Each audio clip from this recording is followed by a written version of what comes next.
Self-assured.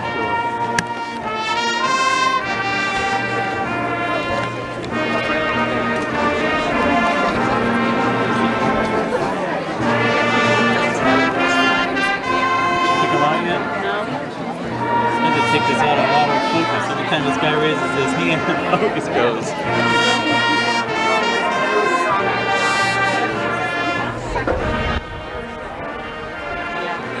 I don't even know. Something else. Yeah, he's like the top Next to the of last the group, favorite. next To to the the right. last group in front of him. It almost sounded like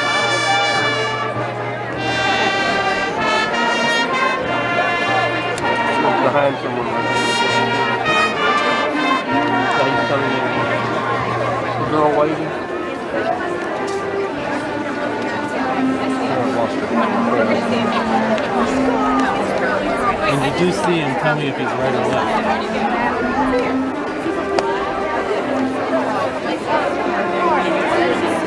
I guess he's not graduated.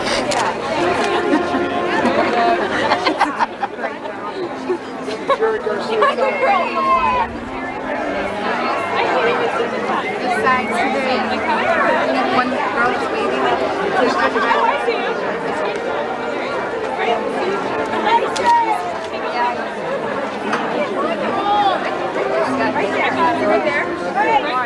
I have no idea.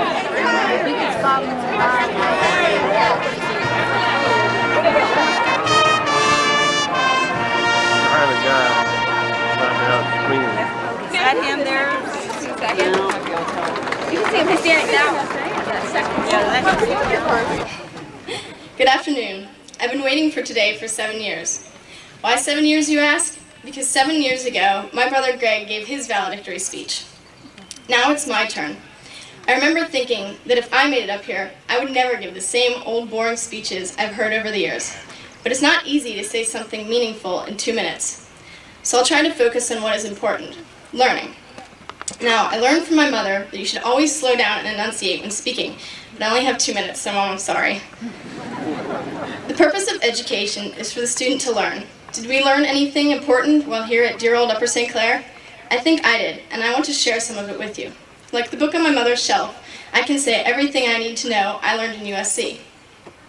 I learned and want to share with the voters and school board as I visited and spent time at different schools while attending regional, district, and all-state band festivals, that it is not the beautiful physical buildings and new computers that make a school a great school. It's the spirit of the students and teachers. A little air conditioning helps, though. I learned from Joe DePalma that English can be interesting and fun, and that a subject that I thought was dull and boring can be exciting when it's taught with joy. I learned from both of my grandfathers that the best measure of a person's worth is not what he accumulates in life, but what he gives away. On that note, Granddad, when are you going to give me your convertible that you promised? Jim Bennett, who's over here with the band, taught me a lot. One of the truths I learned from him was said about him at his 25th anniversary party last month. You don't have to be beautiful to have a lot of fun in life. I think this was one of the most important things that I've learned, seeing that for the past 2 years I was voted most likely to become Mr. Bennett. I learned from my oldest brother, Tim, that good grades are not everything in school, that common sense and emotional intelligence can be more valuable than book learning, and that if you find a job that you enjoy, you just might be good at it and make a lot of money. I learned from my brother, Greg, that just because you are smart and get all A's doesn't mean you can't drink, carouse, and run around with lots of members of the other sex while in college. After all, he pointed out in his speech that the number one reason we go to college is to party. I learned from my mother that Jimmy Buffett is right. It is possible to grow older, but not up. My dad helped me understand the value of goals in life, even with his cheesy country western songs that said, if you don't know where you're going, any road will take you there. The Pittsburgh Penguins taught me something important during this year's Stanley Cup playoffs, and that is if you don't shoot the puck, you can't score a goal. I also learned from disappointment. You see, I wanted very badly to be the USC drum major. I was not selected for that job, but I became the second in command. But I survived, and I found that the Rolling Stones were right. You can't always get what you want, but if you try sometimes, you just might find you get what you need. I got what I needed from my high school education.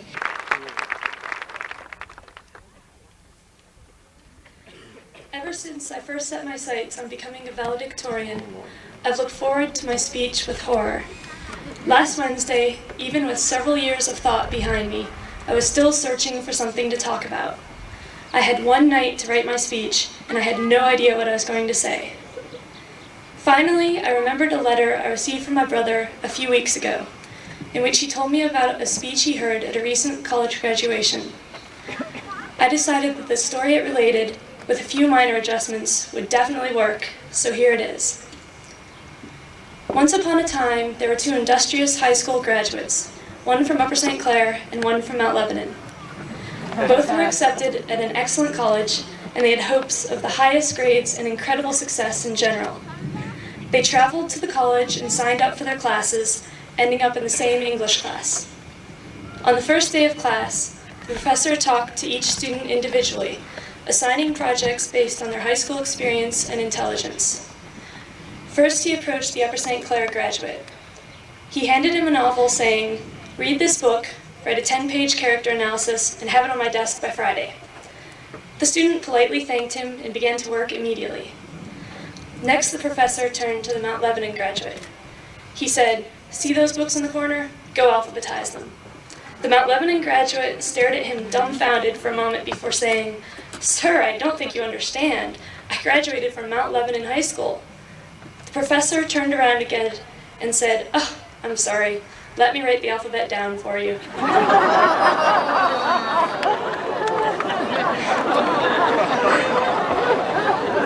That is the end of my story, and the moral, of course, is go to Upper St. Clair High School. I have certainly enjoyed my 4 years here, but although I am sad it is over, I'm very ready to go to college. My friends and teachers have made my experience here enjoyable, and I will miss them all. I would like to thank my family and close friends for helping me through everything, and I would like to dedicate this speech to my grandmother, who delivered her valedictory speech 63 years ago.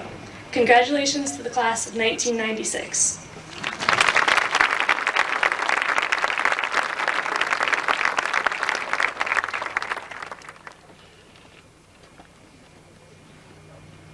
I would just like to offer the outgoing class of 1996 3 points of advice. Fear of my first day at Upper St. Clair High School. The uncertainty of my locker, unfamiliarity with the building, expectations of the teachers and classmates, of academically how I would perform. I was so afraid I studied Friday nights, until someone explained to me that Friday night was a party night. I was still so afraid that I studied on Saturday nights, until someone explained to me that Saturday night was also a party night. Slowly, my fear was replaced with confidence, familiarity, and teachers that I realized cared about my education. Teachers who were willing to challenge me, forced me to give my best. Science teachers who taught me that women can do science, and do it well, kindling an interest that I didn't even know was there. Math teachers who taught me that learning can be self-driven, and is often best obtained through determination and diligence. History teachers who challenged me to think about world events, propose solutions to problems that have existed for decades, and think for myself. And finally, English teachers, who have taught me an appreciation for literature and the necessary writing and speaking skills. I leave in 17 days for the Air Force Academy in Colorado Springs. There, I will face new challenges, new opportunities.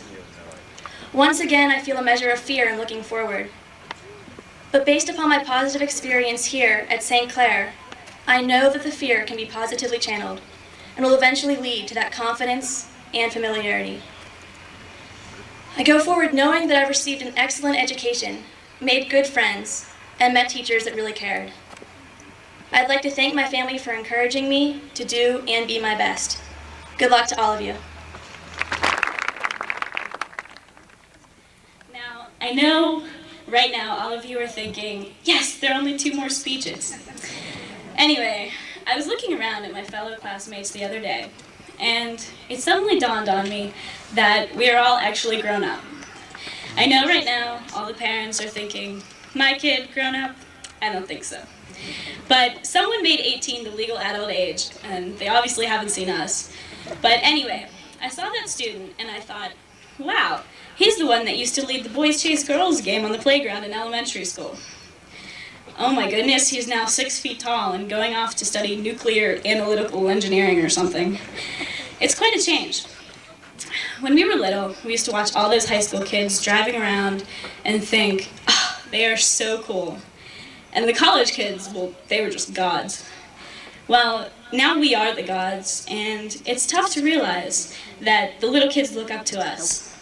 But believe it or not, most of us will be going our separate ways next year, and many parents will be happy that we are finally out of the house. They'll only hear our whining voices when we want money or when we're returning home with huge bags of laundry. But no matter what the future brings, it will be a new experience. And the most important thing to remember is not only what you learn inside the classroom, but also what you learn outside. And for those of you worrying about how much work you're going to have to do next year, just remember, what's the point in working if you can't sit down and enjoy what you're working for? Happiness is the most important thing. Thanks and good luck, guys.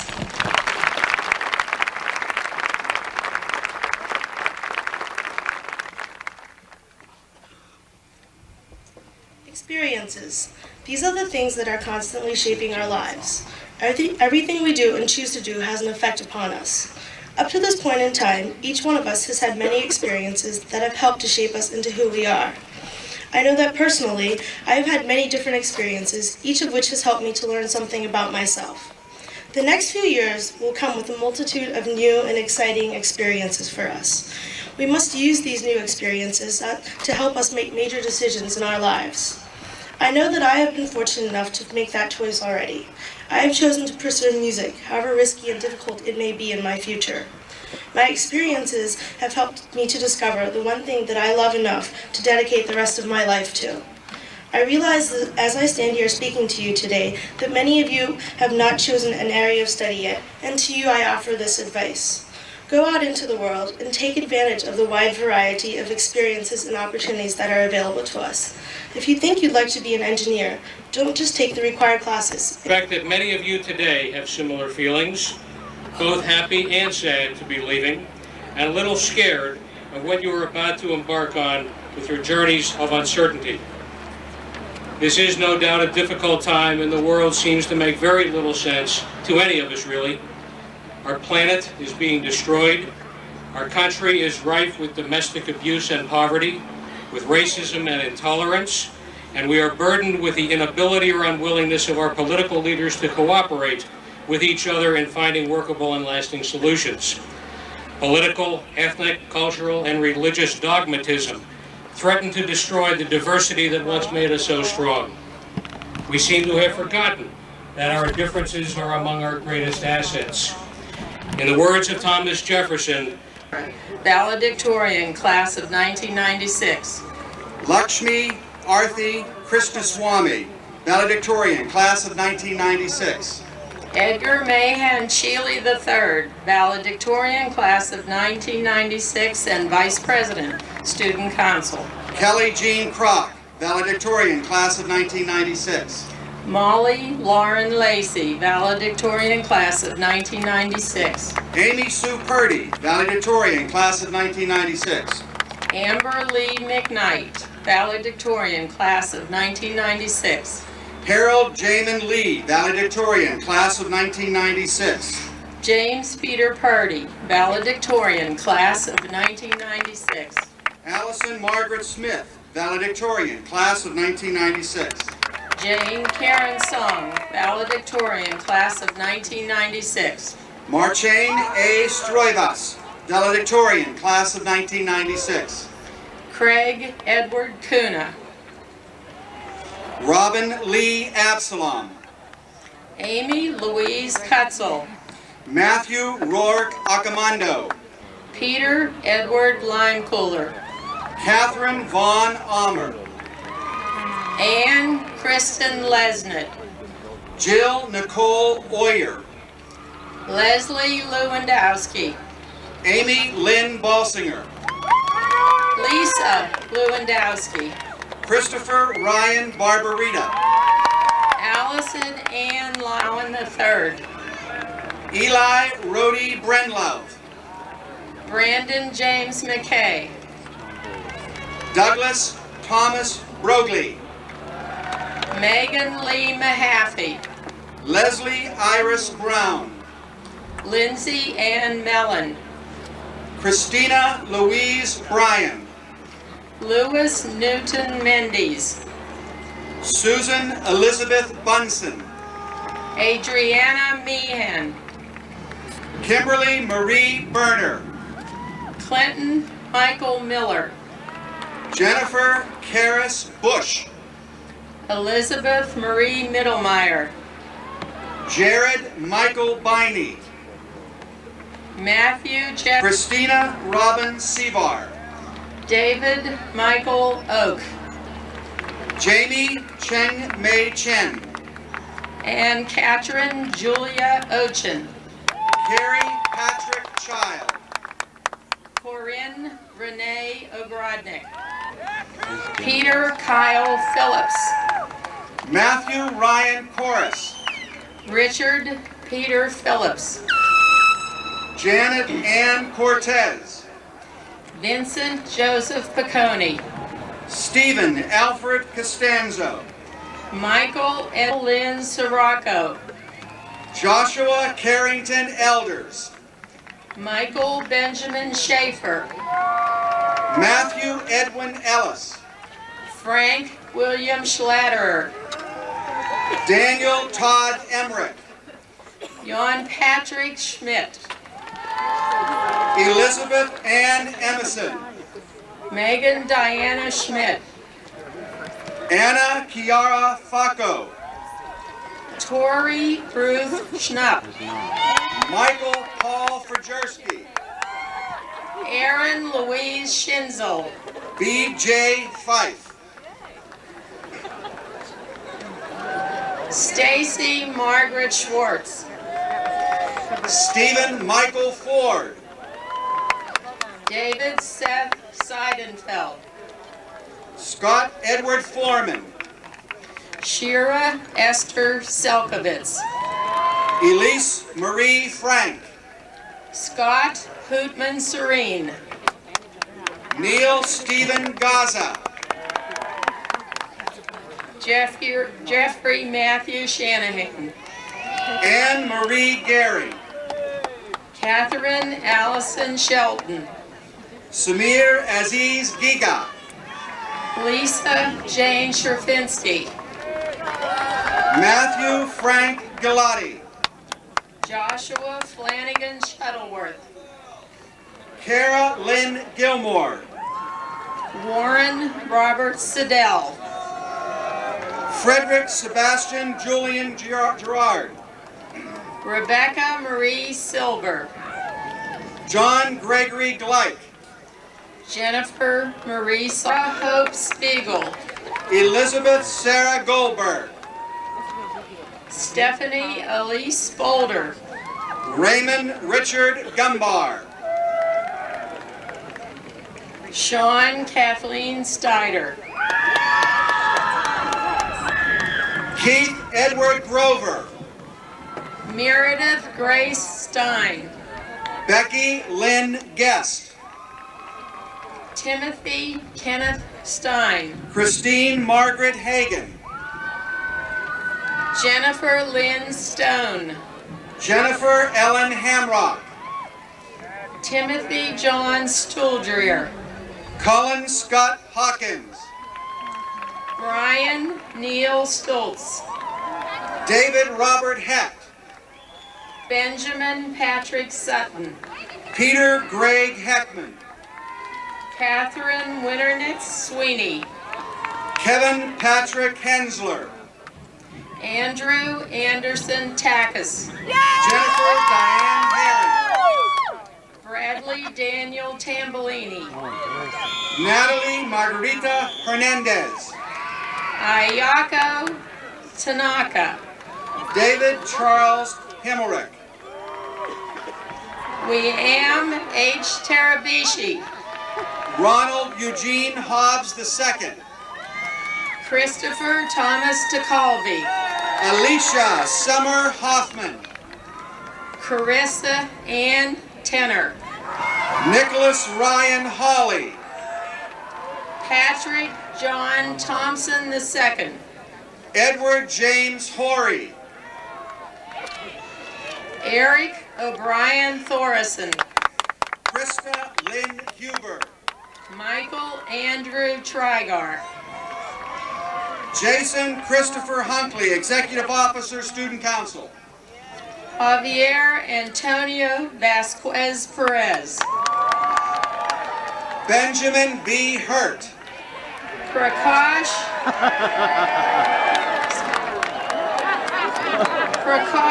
Venkateramani. Jennifer Ann Hutchinson. Ronald Klein. Yvonne Aaron Witzel. Stacy Elizabeth Clutter. Elizabeth Allison Young. Cheryl Jean Click. Terry Kimber Young. Suzanne Marie Click. Leah Zames. Laura Louise Kerner. Nicholas John Ziddick. Anna Louise Korapakin. Gregory Thomas Sue Gates. Jean Elizabeth Kunzig.